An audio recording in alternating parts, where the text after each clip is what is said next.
Hello hi. അപ്പോൾ എന്തായാലും Bigg Boss season 7 countdown തുടങ്ങിയിരിക്കുകയാണ്. 2 ദിവസമുള്ളൂ കേട്ടോ. ലാലേട്ടന്റെ പുതിയ പ്രൊമോ ഒക്കെ വന്നിട്ടുണ്ട്. എന്താ പറയുക, കിച്ചണിനകത്ത് 2 വാഴക്കൊലയൊക്കെ കൈ പിടിച്ച് നിൽക്കുന്ന പ്രൊമോണ്. വാഴകളെല്ലാം വെട്ടി നിരത്തുന്നതാണ് പറഞ്ഞിരിക്കുന്നത്. മലയാളം ബിഗ് ബോസിൽ ഉറപ്പായിട്ടും വാഴകളുണ്ടാവും. സേഫ് ഗമസിന്റെ ഒരു സ്ഥലമാണ് മലയാളം ബിഗ് ബോസ്. അപ്പോൾ ഈ പ്രാവശ്യവും ഉറപ്പായിട്ടും ഈ സീസണിലും കാണുമെന്നുള്ള ഉറപ്പാണ്. പിന്നെ ഒരു കാര്യം, രേണുസുതി ബിഗ് ബോസിലേക്ക് കയറിയിട്ടുണ്ട്.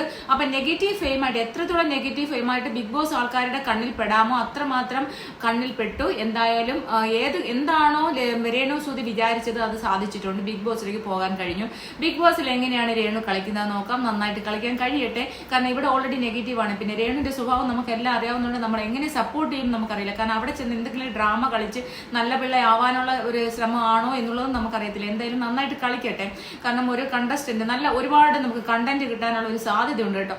ഈ റിവ്യൂസിനെല്ലാം കണ്ടന്റ് ഇടാനുള്ള സാധ്യതയുണ്ട്. പിന്നെ ചില ആൾക്കാർ ചോദിച്ചു, 1-2 എനിക്ക് കമന്റ്സ് വന്നു, നീ ആരാണ്, നിനക്ക് എന്താണ് രേണുസുതിയെ കുറിച്ച് പറയാനുള്ള യോഗ്യത എന്ന്. രേണുസുതിയെ കുറിച്ചല്ല, എല്ലാവരെയും കുറിച്ച് നമുക്ക് പറയാനുള്ള യോഗ്യത എന്ന് പറഞ്ഞാൽ നമ്മളൊരു ഇന്ത്യൻ പൗരനാണ്. നമ്മുടെ ഭരണഘടന അവകാശമാണ് നമുക്ക് സംസാരിക്കാനുള്ള അവകാശം കേട്ടോ.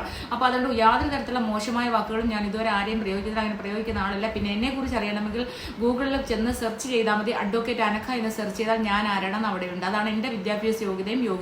വിദ്യാഭ്യാസ യോഗ്യത അറിയണമെങ്കിൽ പിന്നെ ചോദിക്കും, വക്കീലാണ്, നിങ്ങൾ വലിയ വക്കീലല്ലേ, നിങ്ങൾക്ക് ഒരു പണിയില്ലാന്ന് ഞാൻ വന്നിരിക്കുന്നത്. അപ്പം നമ്മൾ 24 മണിക്കൂറും കോടതിയിൽ പോയിരിക്കേണ്ട. ബാക്കിയുള്ള സമയം വക്കീലന്മാർ മനുഷ്യരല്ലേ, നമുക്കും കുറച്ച് എന്റർടൈൻമെന്റ്, ഫണ്ണ്, നമുക്ക് ഇങ്ങനെയുള്ള കാര്യങ്ങളൊക്കെ ആക്ടിവിറ്റീസ് ഒക്കെ വേണ്ടേ. അതുകൊണ്ട് വരുന്നതാണ് സുഹൃത്തുക്കളെ. അല്ലാണ്ട് ആരോട് ഒരു ദേഷ്യമില്ല. രേണുസുതി എനിക്ക് ഒരു പരിചയമില്ല. ഞാൻ ലൈഫിൽ കണ്ടിട്ടില്ല, ഇതുവരെ കാണാൻ ആഗ്രഹവും ഇല്ലാത്ത ഒരാളാണ്. പിന്നെ ഞാൻ എന്തിനാണ് അതിനെ ആ കൊച്ചിനെയും ദേഷ്യപ്പെടുന്നത്. അപ്പം നമ്മൾ പക്ഷേ കാണുമ്പോൾ റിവ്യൂ എടുത്ത് പറയും, അല്ലെങ്കിൽ ആരുടെയെങ്കിലും വീഡിയോ കാണുമ്പോൾ അത് മോശമായി പോയി എന്ന് വിചാരിച്ച് പറയും. അല്ലാണ്ട് ആരുടെയും കയ്യിൽ നിന്ന് കോപ്പി അടിച്ചിട്ടോ ഒന്നുമല്ല. ഞാൻ ഈ ഒരു ചാനൽ ഇപ്പോൾ പുതിയതായിട്ട് തുടങ്ങിയാണ്. എനിക്ക് പഴയ ഒരു ചാനൽ ഉണ്ടായിരുന്നു, അത് സ്ട്രൈക്ക് വന്ന് പോയതാണ്. അത് കോപ്പി അടിച്ചിട്ടല്ല, അത് ബിഗ് ബോസിന്റെ ലൈവ് ഞാൻ എന്നെ കാണിക്കാതെ ലൈവ് ഇട്ടതുകൊണ്ട് സംഭവിച്ചതാണ്. അല്ലാണ്ട് ഞാൻ ഇങ്ങനെ സംസാരിക്കുന്നതല്ല, ഞാൻ വേറെ ആരുടെ അടുത്ത് വെച്ച് കോപ്പി അടിക്കുന്ന ആളല്ല സുഹൃത്തുക്കളെ.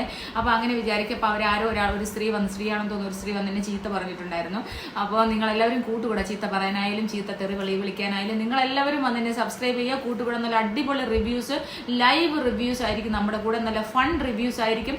നമ്മൾ കുറ്റം കാണിക്കുന്ന, അവിടെ കാണിക്കുന്ന എന്ത് കാണിച്ചാലും നല്ലതായാലും ചീത്തയായാലും നമ്മൾ അടിപൊളിയായിട്ട്, നല്ലതാണെങ്കിൽ നല്ലത് പറയും, വിമർശിക്കേണ്ടതാണെങ്കിൽ തീർച്ചയായിട്ടും വിമർശിക്കും. അപ്പോൾ നന്നായിട്ട് കളിക്കും. നമ്മളിവിടെ അവിടെ കളിക്കുമ്പോൾ നമ്മൾ ഇവിടെയും നല്ല അടിപൊളിയായിട്ട് തീ പാറുന്ന മത്സരമായിരിക്കും യൂട്യൂബേഴ്സ്.